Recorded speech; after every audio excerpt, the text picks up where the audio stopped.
Hey everyone, this is Matt Curry, and you're watching Becoming Great. It is August 11th, 2014, and thank you very much for tuning in. Today's lesson, I just wanted to go over something that to help you be a little bit more independent. One of the biggest things that I've learned, and one of the greatest joys in my life, is learning how to cook and cooking for myself. This is a very important tool to become independent. For a lot of us, being independent is basically securing food and shelter for yourself. So when you go out, you find a job, you find a place for you to live, and you want to feel safe and secure, and that's always fantastic. But for a lot of people, cooking is something that some people like, some people don't like. It might just be a personal preference. What I want to say to you is that cooking is a very enjoyable skill, at least for myself.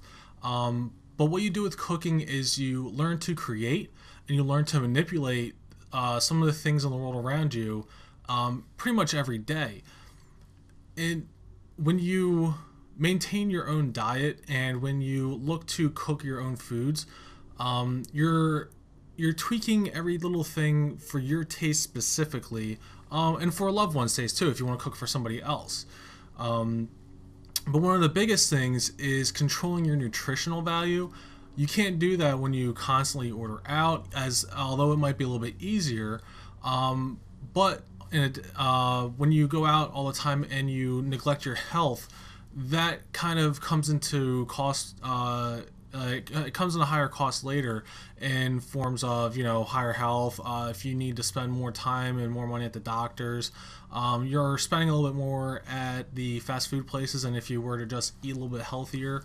But I know how hard it can be just to spend the 10-15 minutes sometimes to just stop at a grocery store on the way home, pick up something, whether it be fresh, or if you want to do it once a week and buy for the week, you can do that too. Cooking for yourself is a way to express yourself, and for a lot of people who, if you're going to college all the time and you're in classes, you can seem a little stressed and you're not unable to cook for yourself. Or if you are a professional and you just don't have the time or the desire to cook when you get home because you're very tired, I want you to kind of dig a little bit deeper and try to find the time and try to find the desire to cook a little bit more. You're going to find out a lot about your tastes and a lot about your habits. For a lot of people, I know for myself included, cooking isn't the first thing on your mind every day. But when you start to cook and you can kind of tell things that taste good, things that don't, it's always enjoyable to learn something new. And learning different types of cuisines that you can cook for yourself and for others is always a great talking point, is always a great, if you want to be a party hoster, if you want to host anything like that, it's always fantastic to just learn neat little tricks in the kitchen, and then show it off for your friends and be a host. So I recommend everybody to, in order to help yourself become a little more independent, spend a little bit more time learning how to cook. And it takes time, and you don't have to do it every day, but the little bit that you put in will definitely show off in the end. And it's a great stepping point from becoming a boy to a man, and a girl into a woman. That's how you become an adult, as you learn how to take care of yourself. And cooking is one of those things that a lot of people nowadays, especially in my generation, don't know how to do. So when you learn how to do that, you really are setting yourself apart from the crowd, and you're becoming more of an adult, essentially. So enough about today's lesson. Things that I did today. I finished all my class homework. It's a Monday. Everything's due on Sunday, so I'm so happy I got this out of the way. I looked at all the lectures. I read some books. I read the textbook, and I was able to look at a couple of articles to kind of supplement my information. It was very informative, and I used it for all my homework, and basically the rest of the week I have to use to review, to study, and to kind of catch up a little bit where I got lost last week on the assignment, and to kind of prep myself a little bit for the final exam that's going to be coming up in about 3 weeks or so. So it's just nice to kind of see that out there to plan ahead at this point. That way, then when things go awry, I will be well ahead of the game and will have a nice little plan and time for cushion. Um, and in addition to that, I decided to work a little bit more on my book. I said that I wanted to get everything done, written, hopefully by September, at least like a manuscript, and then submit it by September. Well, I wanted to know what my end goal is. I needed to know how to submit my manuscript. I needed to know what exactly to submit. So, that being said, today I just took a little bit of time, learned how to submit a manuscript. I actually went through the process with everything just short of submitting it, and decided that I wanted to, because all I have is an outline right now. I just want to find out the process on how to do it, and now that I know how, I know what to write, and I know exactly what is going to be needed, and the ease or difficulty of submitting this manuscript.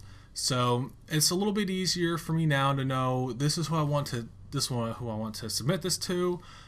This is the time frame I'm going to need, and just the process on how to do this. It's almost like starting a car. You can read on how to drive a car. You can read on how to start the ignition, but you don't plan on going to get gas with your car first before you learn how to start it and put it in gear, put it in drive. So today I just decided to learn how to put the key in the ignition, turn it, and put it in the drive. Now that I know all this, I know exactly what to be ready for, and I know what to shoot for. So I can use a little bit more time throughout the rest of the month to actually write a manuscript or like a rough copy from the outline I've been working on for the past month or so.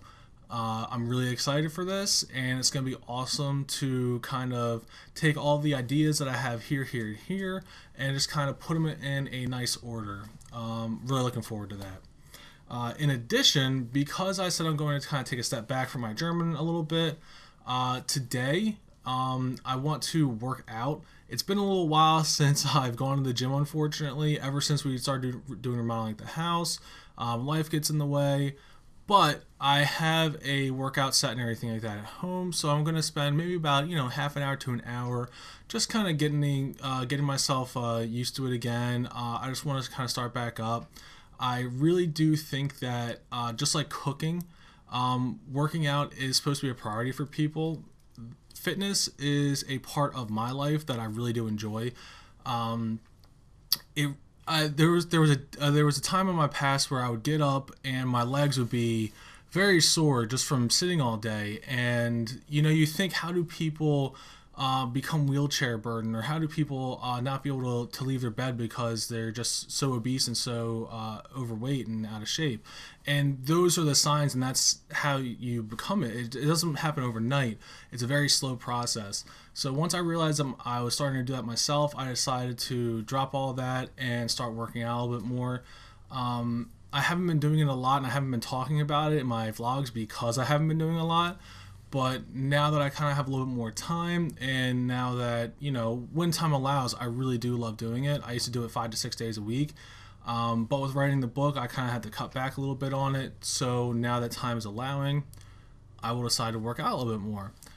Today I might do a little bit of chest, get the pec muscles going. But I just want to do a couple things just to get myself, reacclimated to it. I'm not looking to set any records today, just looking to have a good time and just to, get back into it. But before I did all that, I wanted to just make this video so I didn't come back all, sweaty and looking really gross. My hair might be a little bit messed up. So thank you very much for watching today. I hope you guys have a good one. And be sure to look at all my other videos if you haven't seen them before.